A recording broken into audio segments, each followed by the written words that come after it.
This is the most complex period we have ever faced because the social tension is at an all-times high, and racism is seeping into workplaces and academia and also in the streets. And the challenge that we have is that empathy and emotional containment are at a really a record low, and we are seeing a sharp rise in reporting racist incidents. So I believe that our role is to act as a brake to prevent the racism and to loss of control within the society. And it's really challenging. So we are in time like this, we try to focus in the similarity of things, even when we are different. It's challenging, but we're not losing hope. When we are really different, we have a lot of similar things that we can share.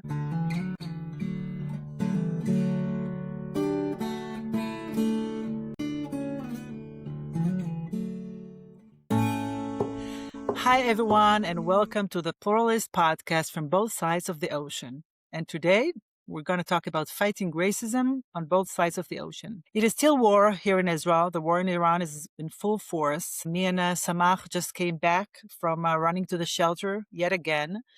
There's a lot of uncertainty, a lot of chaotic reality around us. But nevertheless, with everything that is going on, it was important for us to stop for a minute and mention a very important date. March 21st is the International Day for the Elimination of Racial Discrimination. This date commemorates the massacre in 1960 in Sharpeville, South Africa, when police killed protesters that demonstrated against the apartheid regime. March 21st also coincides with the spring equinox. It reminds us the moment when the day and night are equal in our struggle for equality. And for us in the Reform movement, both in Israel and the US and worldwide, confronting racism year-round is not only a social or political issue, it is our core Jewish value. And it grows from the belief that every human being is created b'tselem Elohim, in the image of God. And therefore, all of us should be given a treatment of respect and equality. Orly, wonderful to be with you as always. And I can't, ignore the fact that you're sitting there in shelters and we're sitting here far away. And that's part of the conversation that we're having all the time. And so let's take a minute to hope that this will soon pass and that you won't have to keep running back and forth to the shelters. In the meantime, of course, this is the ongoing work of both the Union for Reform Judaism, the Reform Movement here in North America, and of course, the Israel Religious Action Center. I'm so glad to be joined by Samah Darwish, the director of the Racism Crisis Center at IRAC, and my good friend and colleague, Yolanda Savage-Narva, for the Union for Reform Judaism, who leads our racial justice and inclusion and serves as the vice president for racial equity, diversity, and inclusion. Welcome to you both. Thank you so much for being with us. We're really blessed to have both of you with us, two very impressive women in leadership positions. And I want to start asking you, Samah, to tell us a little bit about the Racism Crisis Center that you have been directing at IRAC for the past 5 years. Can you share with us and with our listeners a little bit about what the Racism Crisis Center is doing in the different arenas that you're working? Yes, the center was established in 2017, and we operate across three strategic pillars to combat racism and promote equality in Israel. The first one is policy change. We actively participating in the Knesset committees. We are submitting position papers and influence legalization to address systematic racism. And the second part is legal and emotional support. We are providing a holistic safety net for victims of racism, including legal aid and mental support for cases of discrimination in services, racial profiling, physical assault, and incitement. And the third part is public awareness through lectures and workshops and campaigns in the social media. It seems like there's no lack of work in just what you described. Seems like a tremendous amount of work for one center. And thinking about it in the context of having a Jewish state and of course, the relationship with non-Jews, and how do you see the basic challenges that you face? This could be a very long discussion, but if you would give us sort of the high level principle of the challenges that you're facing, I think that would help our listeners understand the context of all of your work. I can relate to two challenges. One of them is under this certain government, we are witnessing a troubling shift where racism has moved from the fingers to the mainstream of political discourse. So it's giving, when elected officials use incitement language, it's effectively, legitimize violence and discrimination on the ground, and we are forcing to invest significant resources into protecting fundamental rights that were once considered self-evident. And we have a big challenge that people are not complaining. A lot of them have in one hand, they don't have faith in the system that will be really nice with them or equal with them, and they are afraid they don't have the sources and the power and the time sometimes, because there are like marginalized committees more, and they need to work, so they don't have the resources to invest in the legal system. So this is part of the challenges. We have a lot more. So it seems like Yeah, there are really challenges on different levels, right? It's both getting people to understand that they have somewhere to turn to voice their complaints and to get help with that, and also just recognizing that there are cases of racial discrimination out there that need to be addressed. yeah. I think the challenges are really unbelievable always, especially at this time. But I do, obviously, that's where the Racism Crisis Center steps in, right? So we are lending a hand and offering the assistance and the services you mentioned before, free of charge to the people who turn to us. And we have more and more people turning to us as the situation gets worse when we're talking about the fight against racism. But we do have a lot of success stories. We have a lot of people who turn to us, and we took their case to court and won, which made a difference both for them and I think in general for the public, as creating deterrents against more and more people acting in a racist and discriminatory manner. And I wanted to ask you, Samah, if you could share with us one or two cases that you're proud of that the Racism Crisis Center took upon and won and was a success. I can share two cases that we dealt with them lately. One of them is the class action lawsuit. We challenging Get Taxi, that they have a service that called Get Mehadrin service, which discriminate against Arab drivers. Get is sort of the Uber. It's like the equivalent of Uber here in Israel, a cab app that allows people to order cabs and discriminate against Arab or Palestinian cab drivers. So we represent more than 2,500 Palestinians Arab drivers, and we won this case. And the first thing and the important thing is that we dismiss this service, and it's no longer exists. And the other one, that we give them Compensation. compensation. Yeah, we should say that the service was aimed to operate cabs which do not drive on Shabbat, but it was just a disguise to offer cab drivers or cabs that would be driven just by Jewish cab drivers, thereby excluding Palestinian cab drivers from East Jerusalem. It operated only in Jerusalem, and we, as you said, we managed to basically cancel this racist service, and it was like a huge victory. No, it was really hurting the livelihood of many Arab or Palestinian taxi drivers who, especially in Jerusalem, and just to put this in American context, or put it in a broader context for people to understand, those who don't travel on Shabbat don't travel on Shabbat. So why do they care if the taxi that they're riding at the moment drives on Shabbat or doesn't drive on Shabbat? If you're in America, you don't get in an Uber and say if that Uber happens to drive or not drive on Shabbat. It's absolutely absurd to think about this, that you would only hire a taxi that does not drive on Shabbat. It's so transparent that this is discrimination and racism that they don't want to get into an Arab or a Palestinian cab, right? Am I right in my completely assessment here? Completely right. completely.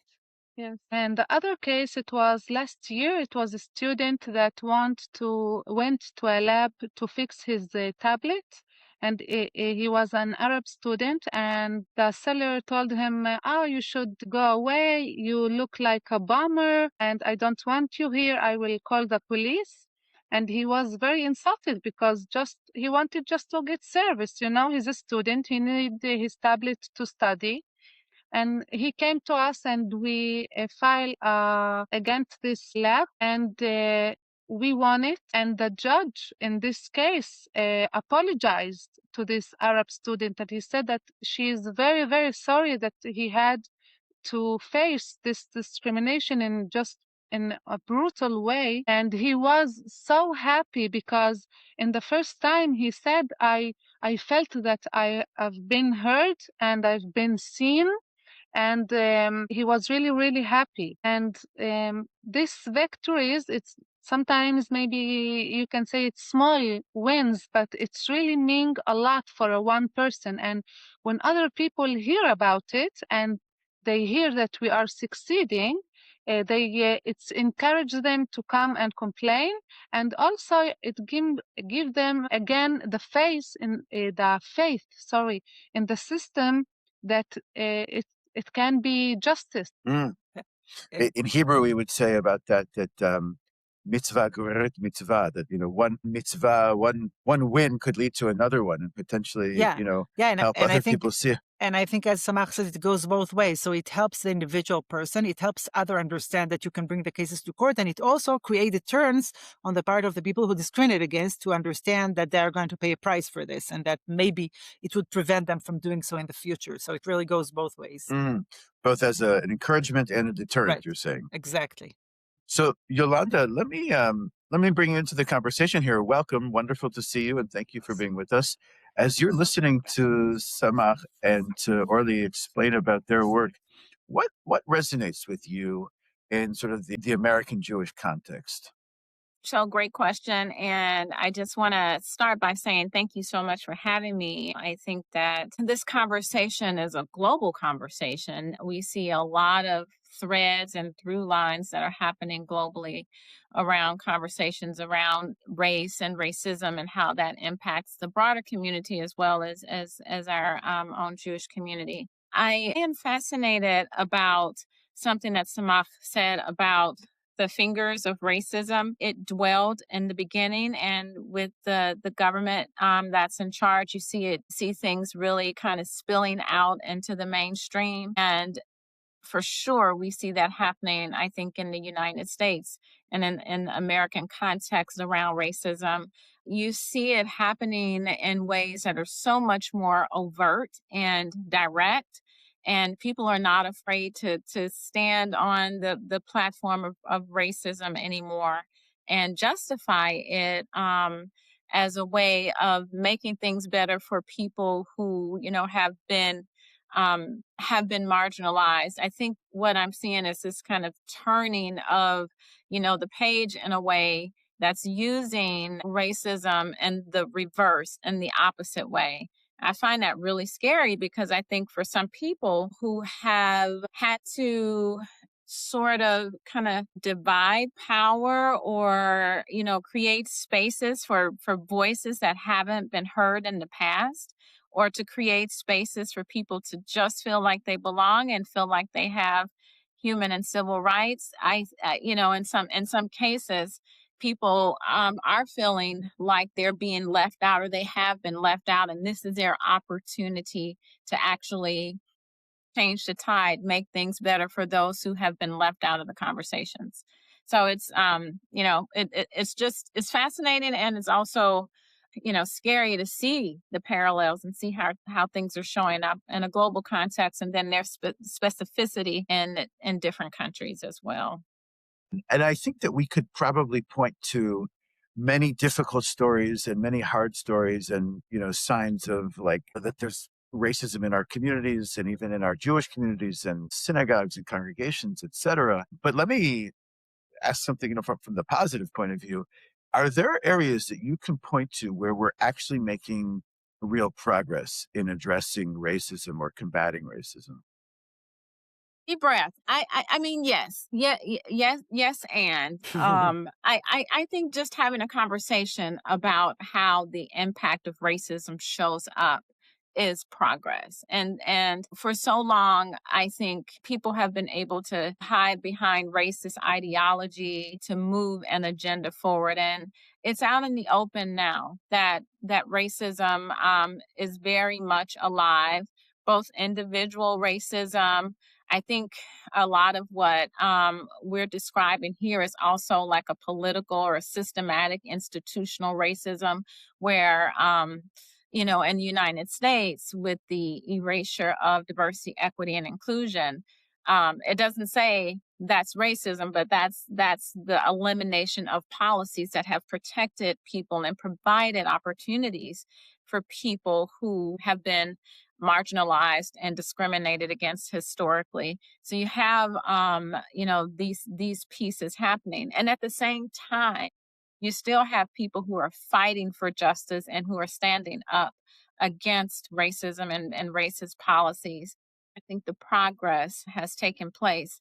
I think racism or addressing racism is something that kind of ebbs and flows throughout history. At times you see great progress, and then when you see that progress, you see a backlash. And I think what we're seeing right now is the backlash to the progress that has been made to date.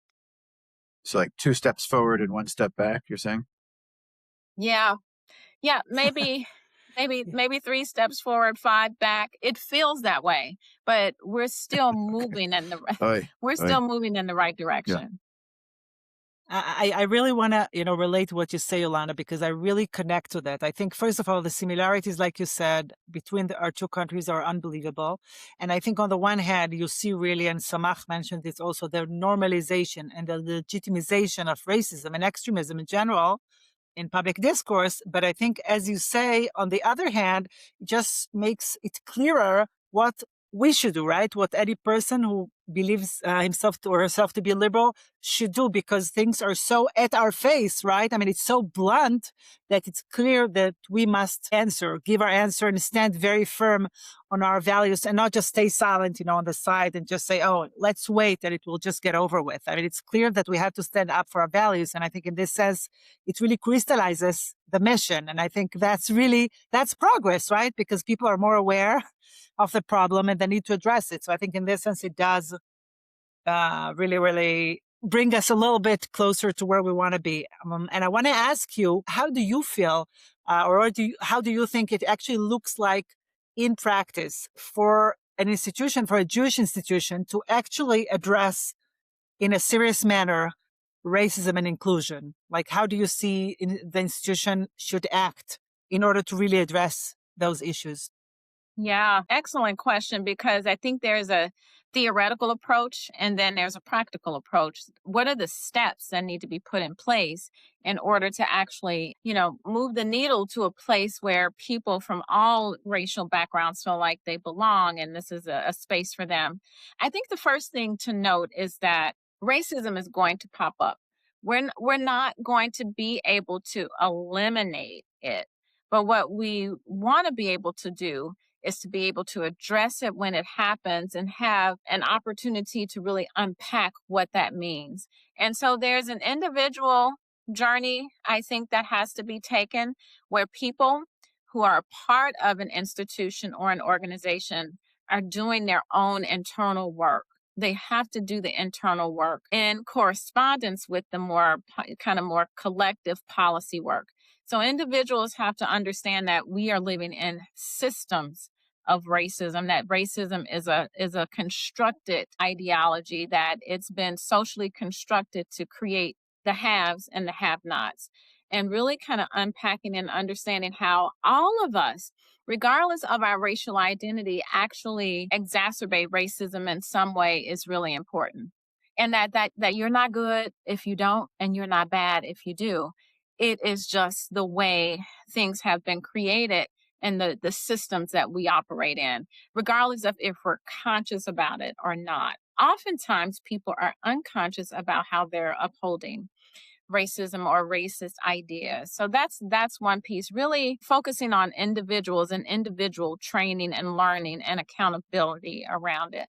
And then I think the second piece, which both of these are a long arc, it's not going to happen overnight, is to continue to look at the collective piece, how we're addressing policies, how we're looking at changing the overall culture of an organization. And that includes things like the language we use, the images that we have of people who are a part of our community. It means making sure that we are creating a container that's multiracial and diverse in so many different ways. So these are kind of the more higher level strategies that have to be put in place. But I think the big answer to it is that it's an individual journey and it's a collective journey all at the same time. And we'll backtrack sometimes. Sometimes you'll look up and say, this is hard. We're wrestling right now. And sometimes in that space, that twilight space where we're wrestling, is where we're actually growing so we can leap forward. So Yolanda, I think you painted a really helpful picture of the high level, issue and how we're approaching it. And I loved what you said about the sort of the unconscious and the systemic issues versus like the, actual work to be done. And like, I think about that a lot because, I think most people, I look at myself and I look in the mirror and I say, okay, I'm not racist. I don't see myself as racist. And I may have the unconscious or the sort of implicit bias, let's say, of acting within a system that I don't see the bigger picture when I'm just looking at my own actions. Is that something that you think resonates with others? How would you help us through that, the dissonance here?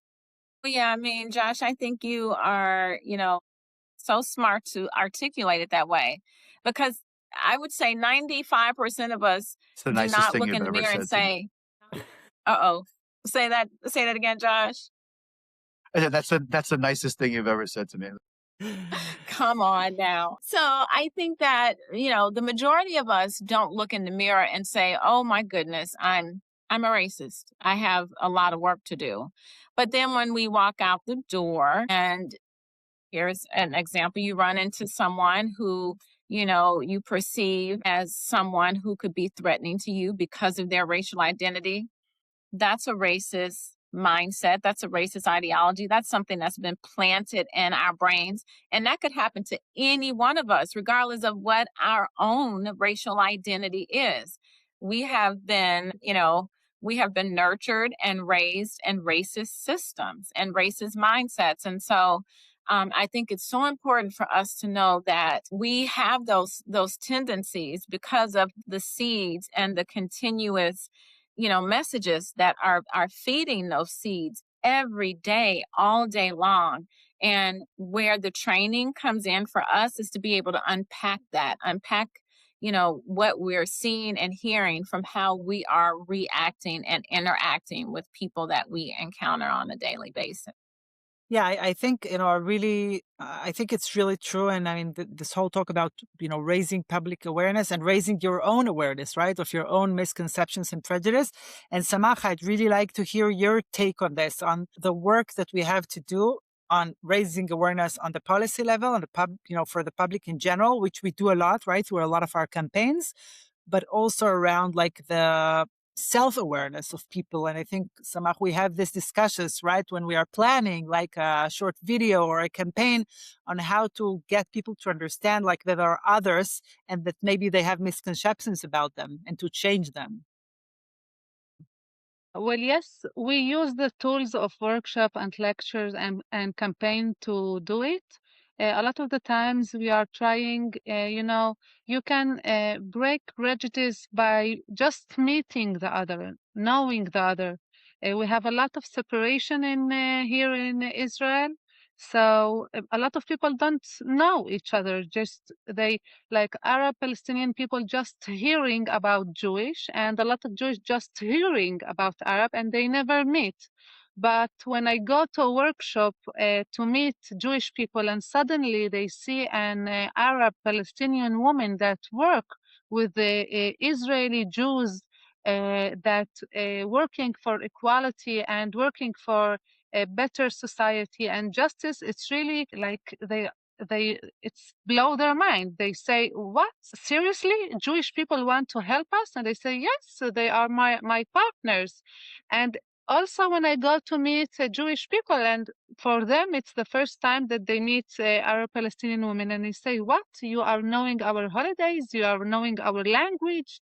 And it's really surprising. And suddenly when we meet in the personal level, it's really break stereotypes. And we do it also in our campaigns. Sometimes we break prejudice in campaigns, like trying to show the other side that people don't know about the other. It can't be just not in Arab and Jewish people. It's also relevant to Russians in the country, even if they are Jews, and also Ethiopian people, even if there are Jews, but it's a minorities that usually live in the smallest society within the bigger society.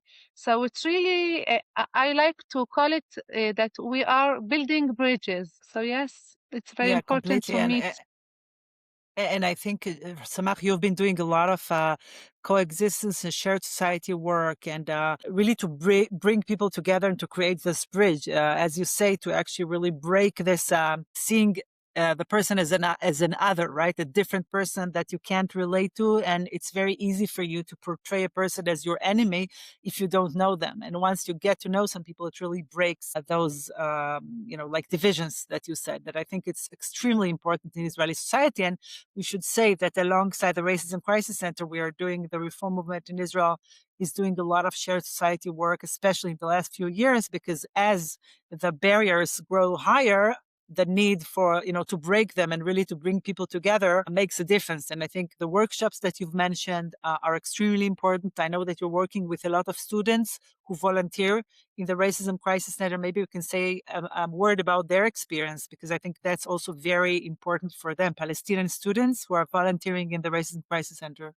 Yes, we are working with the Hebrew University in Jerusalem, and in each year we recruit Palestinian students, and they are a driving force within the center, because training personal experience of exclusion, into meaningful activism, because they provide essential and cultural sensitivity. They ensuring our services to reach the communities that needed them most. And also their partnership with the Jewish organization proves that Jewish and Arab can work together in solidarity to support one another. And we are collaborating with the Hebrew University, and this year we was accepted also. They can get points of get to Credits, volunteer. credits, Yes, right? Yeah. the They can credits. get class credits, academic credits, right? Yeah. Yes, and I remember before 5 years when I started to run the center, I going to a lot of programs, and a lot of people of the students was really intimidated to come. And today, I don't have the capacity to accept, because there are a lot of them that want to join. So it's really make my heart joyful, and I'm very happy to have the students, because they are important. And why I think it's very important, because as I mentioned before, we are dealing with the legal system, and also in the Knesset and the parliament, and it's in the policy. And I really believe in the connection on the field. So when we are work with these students, we are connecting to the field and to the policy level. So it's really making the picture whole, and it's really a great shituf פעולה. Cooperation. But Samah, what you just said is actually a really big deal. So you said 5 years ago when you began, students were hesitant or fearful or even intimidated to join in. And now you have a waiting list of more people than you can even involve, right? Yeah. That's amazing. Amazing. And Samah, would you also, I think the example of the university is important, because what people may not be aware of is that the university and the higher education system in Israel is a place where people really do encounter one another, whereas they may have lived in their own bubble or their own communities for their entire lives and not really having a chance to meet each other or interact. And the university is a really important place for that to happen, an important setting. What are some other places in Israeli society where that happens, where you see sort of a forced interaction where people have the chance to really see each other beyond some of the stereotypes that they may have grown up with? I want to say something about it because it's really a challenge. As you say, a lot of them living in their bubble in their society, and then they meet in the university, and the university accept them suddenly to be friends, and it's not working like this, you know. It doesn't So happen it's really automatically, right? Yeah. yes. Yeah. So it's very important to have a lot of programs that really campaigning this to students. I can share that in other way in my job. I facilitate groups of Arab and Jewish that meet together and talk about the conflict and about the narratives and etc. and meeting each other. And it's really a great step. And when they knowing each other, they have the courage also to join an organization like this and to volunteer on. So it's very, very important. So except of the universities, you can see people in work that meet together. I can share that my best friend, I met her when were students and we work in a restaurant. And she was from Tel Aviv, and she moved to Jerusalem because she accepted to the Hebrew University. And I was a law student, and we work in the restaurant together. And she told me that she never met an Arab before, and it She's was a Jewish. place. Let's just mention she's Jewish. Yeah, your friend Yes, is Jewish. Yeah. she's Jewish, yes.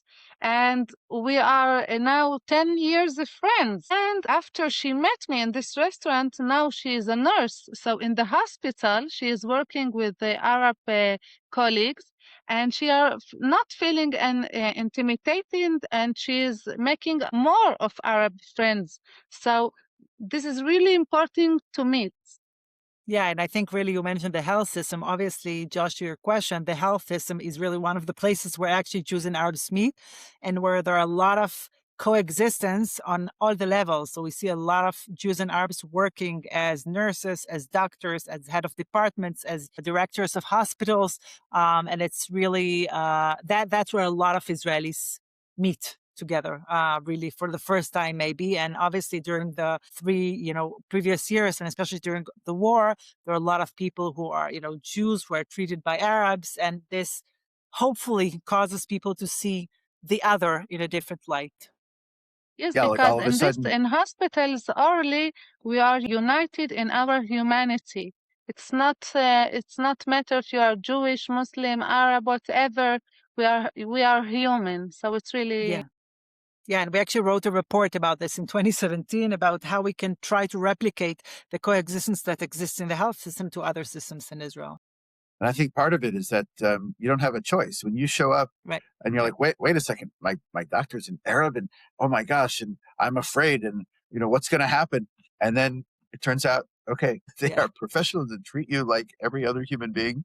And I wish there were better ways to do that without having to wait for people to access the healthcare system. But it's a critically important example, I think.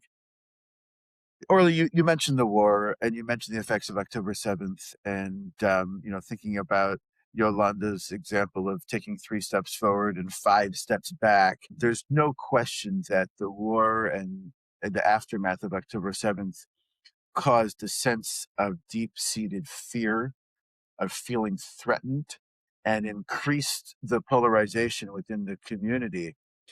Yolanda, let me ask you, and then also Samah, how do you talk about racism? How do you address this, especially when people feel so fearful, so threatened, and so just completely polarized one from another? Yeah, I was thinking about this when you all were speaking earlier about this idea of becoming. I think when tragedy happens, wherever it happens, I think it's human nature to become more insular, smaller.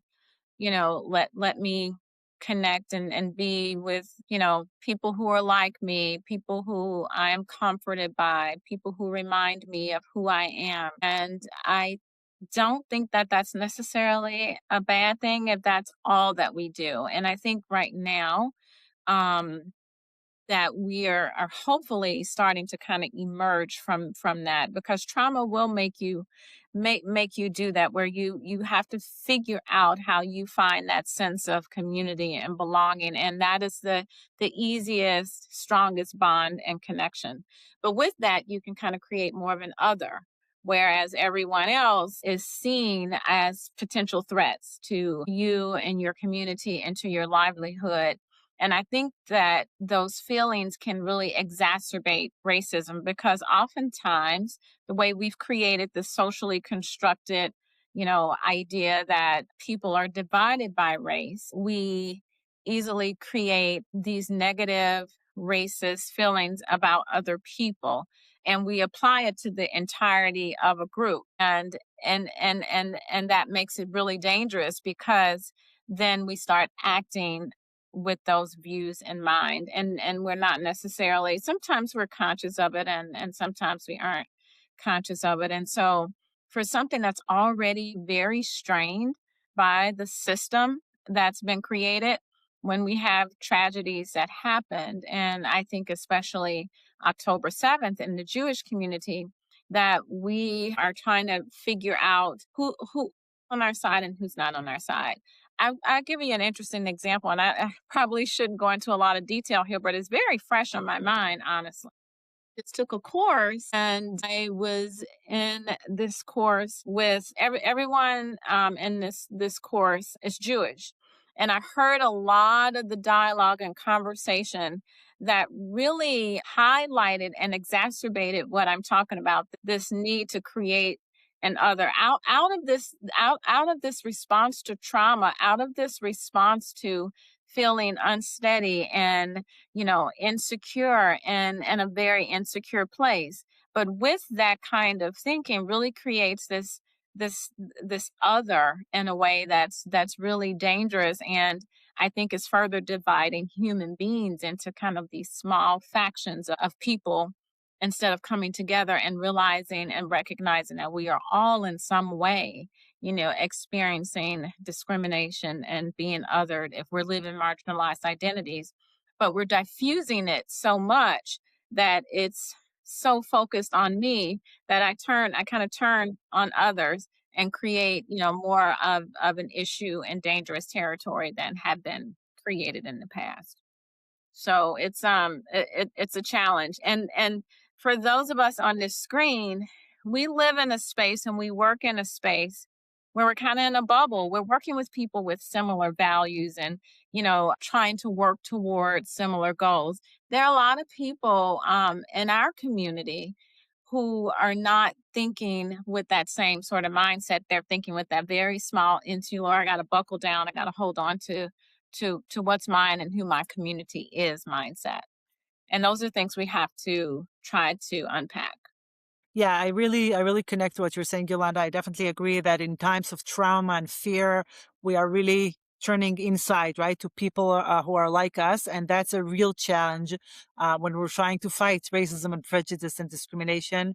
And Samah, I want to ask you, post October 7th and the very difficult period that we're still living in Israel, I want you to share a little bit some of the challenges that fighting racism at this time, what it has been for you. This is the most complex period we have ever faced, because the social tension is at an all times high, and racism is seeping into workplaces and academia and also in the streets. And the challenge that we have, it's that empathy and emotional containment are at a record low, and we are seeing a sharp rise in reporting racist incidents. So I believe that our role is to act as a brake, to prevent the racism and to total loss of control within the society. And it's really challenging, because I can share that even now we had a campaign that we are supposed to do it in the 21 of March, and we are really thinking that if the field is ready to this, and if it's really the time to talk about this, because people don't have the capacity to contain it emotionally. We are really, as I said before, we are really connecting to the field, because the field, it's really important, that the timing is really important. So we are in time like this, we try to focus in the similarity of things, even when we are different. So yes, it's challenging, but we're not losing hope. And also, when we are really different, we have a lot of similar things that we can share. Yeah, so Samah, you mentioned hope, and we are really nearing the end of this episode. And I want to ask you in conclusion, both of you, Samah and Yolanda, at this very, very difficult time, what does give you hope to bring about a better future, a future of inclusion and tolerance and equality for all? I can share that the answer is really simple, because the hope is found in the small victories. As we said, in a victim who achieves justice, like the student that we talked about earlier, and in the students that want to volunteer and choose equality despite the hardship, and the knowledge that a healthy society is measured by its ability to protect its minorities. So for me, the action itself, it's the core for hope. Also, in these days when it's really, we have the L-rate all the time, and we can't sleep, and we really fear, and a lot of Arab people don't even have shelters. But the action that I'm helping for a better society, this is what giving me hope in these hard times. Yeah, and we should definitely mention that one of the issues that we have been dealing with in the last few weeks is really demanding shelters for all Israelis, regardless of race. And I completely resonate with what you said, that we feel that our actions are meaningful, especially this time. Yolanda, how about you?